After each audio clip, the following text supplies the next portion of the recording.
좋은 소프트웨어 엔지니어가 될 수 있는 5가지에 대해서 이야기해 보려고 그래요. 아니 거기에 수천 가지가 있지만 내가 뽑은 이 5가지는 내 생각에 좀 중요한 것 같아가지고 이 5가지를 뽑은 거야. 첫 번째, 컴퓨터 앞에 오랫동안 앉아있을 수 있는가.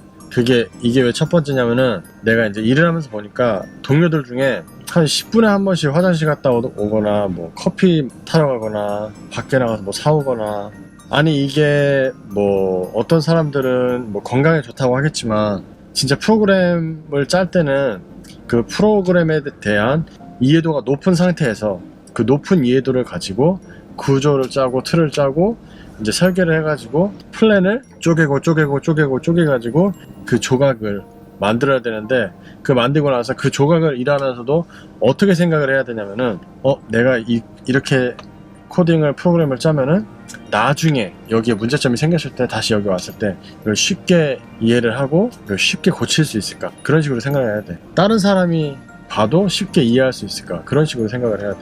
그런 식으로 생각을 하면서 프로그램을 짜야 되는데 계속 10분에 한 번씩 15분에 한 번씩 자리에서 일어나면은 집중력이 흐트러질 거 아니야.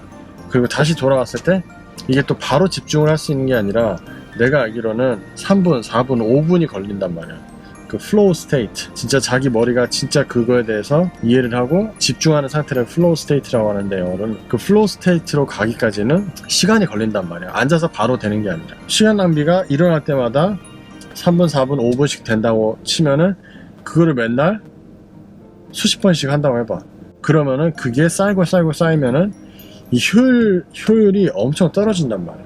그런 면에서 이게 중요한 거야. 적어도 뭐 1시간은 앉아 있을 수 있어야지. 2시간. 내가 그렇다고 뭐 일을 시작할 때부터 끝까지 계속 앉아 있으라는 게 아니라 1시간이면 1시간, 2시간이면 2시간. 그래서 나 같은 경우에는 어떻게 하냐면 보통 자리에 앉기 전에 미리 생각을 해. 나 화장실 갔다 왔나? 물 떠났나? 준비를 딱 해놔. 되도록이면 뭐 필요하지 않으면 안 일어나려고 그렇게 해놓고, 그리고 누군가가 일하다 보면 누군가가 와서 나한테 이제 물어보거나 아니면 의논할 게 있으면 와서 의논하거나 할 거 아니야. 빨리 끝나는 거면은 이제 머리에서 집중력을 안 떠나게 그냥 대답 빨리 하고 다시 집중하거나, 아니면은 오래 걸릴 것 같으면 내가 얘기를 해. 30분 후에 뭐 1시간 후에 이야기하자, 그런 식으로 이야기하고 다시 내 거 한단 말이야. 그런 식으로 집중하는 거를 보호를 해야 돼. 또 다른 한 가지는 요즘에 일할 때 화면에 한쪽 코너에 자기가 구독한 유튜브 채널을 틀어놓는 거야. 게임 틀어놓는 사람들이 많더라. 채팅창을 틀어놓거나. 많이 봤어. 날 코딩하고 있다가 분명 코딩하고 있었거든? 프로그램 짜고 있는데 한번 이렇게 보면은 짜다가 손은 이렇게 올려져 있는데 화면을 이렇게 보고 있더라고, 유튜브를. 아니면 채팅을 한다던가. 그런 식으로 하면은 집중력이 흐트러지는 기회가 더 많잖아. 그런 거를 아예 없애야지. 키는 뭐냐면은 집중력을 안 흐트리게끔 그런 디스트랙션을 어떻게 제거하냐, 그런 방해 요소를 어떻게 제거하냐, 그게 중요한 것 같아.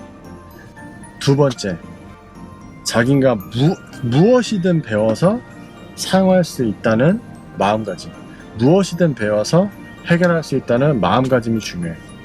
내가 왜 이야기를 하냐면 내가 처음에는 안 그랬어. 주니어 경험이 많이 없을 때는 나도 그랬단 말이야. 깜깜하니까 이 프로그램이라는 게 엄청난 경험과 엄청난 지식이 있어야만 할 수 있다는 그런 생각이 있었단 말이야. 근데 그게 아니야. 인터넷에 다 있어. 다 있고 생각보다 그렇게 깊은 지식과 큰 지식을 요구하진 않아.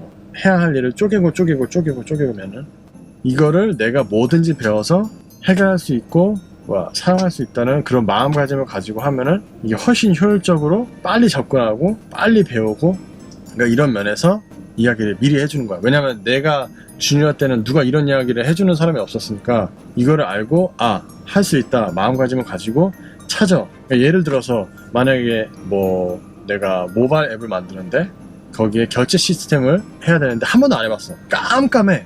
그러면은 찾아봐야 될 거 아니야, 인터넷에. 내가 인터넷에 있다 그랬잖아. 마음가짐을 가지고 그거를 이거 인터넷에 있으니까 찾아서 그거 스텝 바이 스텝 따라하면 돼. 그런 마음을 가지고 할 수 있어.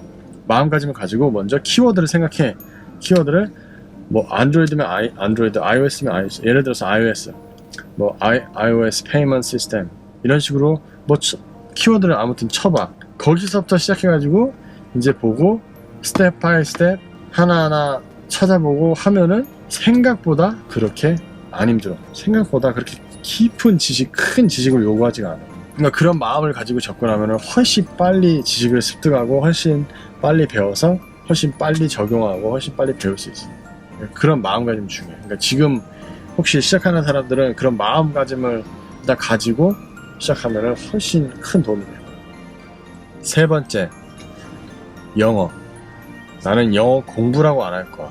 영어. 그 이유가 뭐냐면은 한국에서는 영어 공부라 그래가지고 단어를 공부하는데 평생 한 번도 안 쓸 단어 공부하고 문법도 평생 한 번도 안 쓸 뭐 이상한 문법 같은 거 공부하고 내 개인적인 영어 이제 스토리를 얘기하자면은 내가 고등학교 때는 언어 장애인이었어.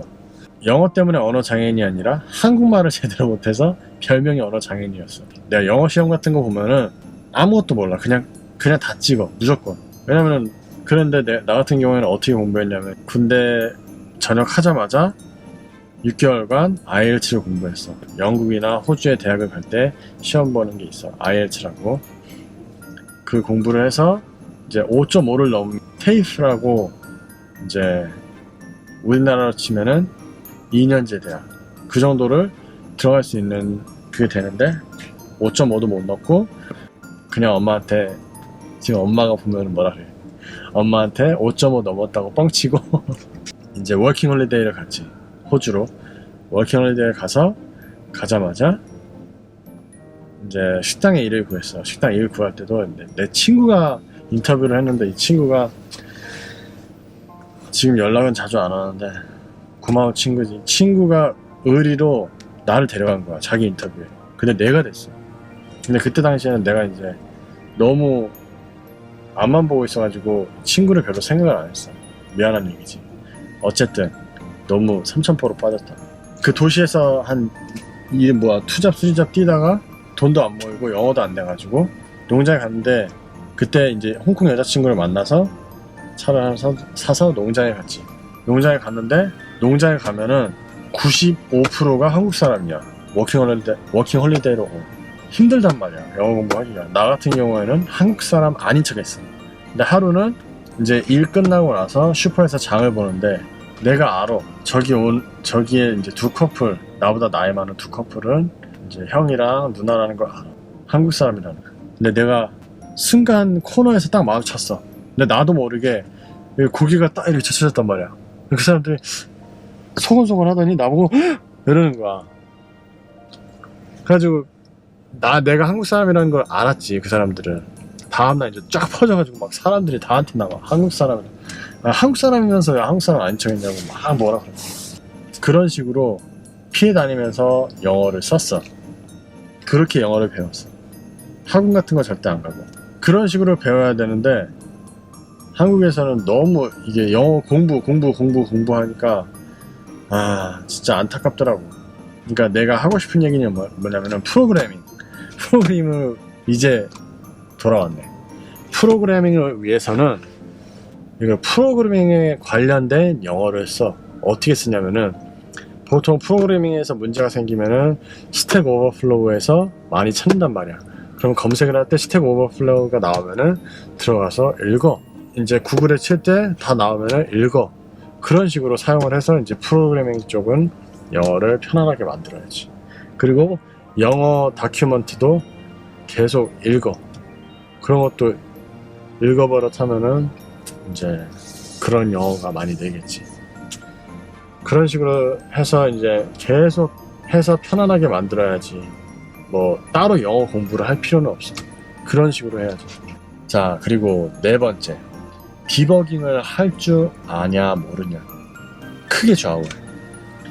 근데 이게 왜 좌우하냐면은 그냥 로그를 읽을 수 있냐 없냐가 아니라 소프트웨어 엔지니어에 있어서 대부분의 일상이 뭐냐면은 만들어져 있는 소프트웨어에 문제가 생기면은 그거를 고치는 일이 대부분이란 말이야.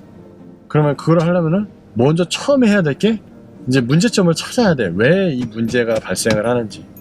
근데 디버깅을 할 줄 모르면은 뭐 문제점을 못 찾는데 그걸 어떻게 해결을 해.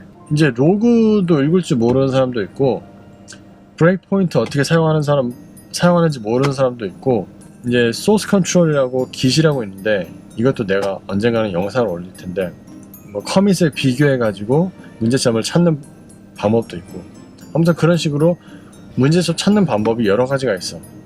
그런 거를 익혀가지고 문제점을 찾아 나가야 돼.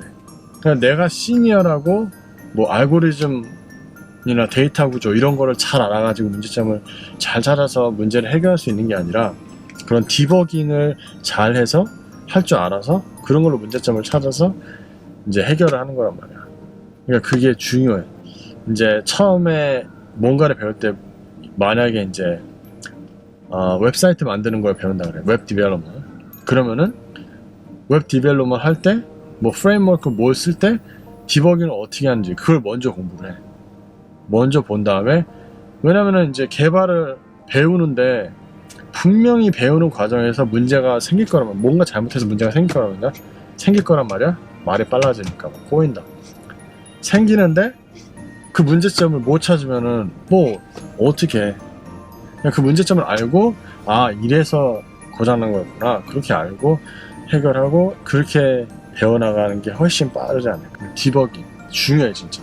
5번째, 이거는 이제 자기가 뭔가 개발을 쭉 좀 해와. 예를 들어서 안드로이드 개발을 좀 해와서 편안해졌단 말이야. 그렇다고 그게 다가 아니야. 왜냐면은 이 프로그래밍이라는 게 이제 우리 현대인의 삶에 이제 효율을 갖다 주는 거죠. 뭐든지 뭐 문제가 있으면 그거를 반복적인 일이나 어떤 거든 이제 효율적으로 해결을 하려고 이제 프로그래머라는 직업이 있는 거잖아.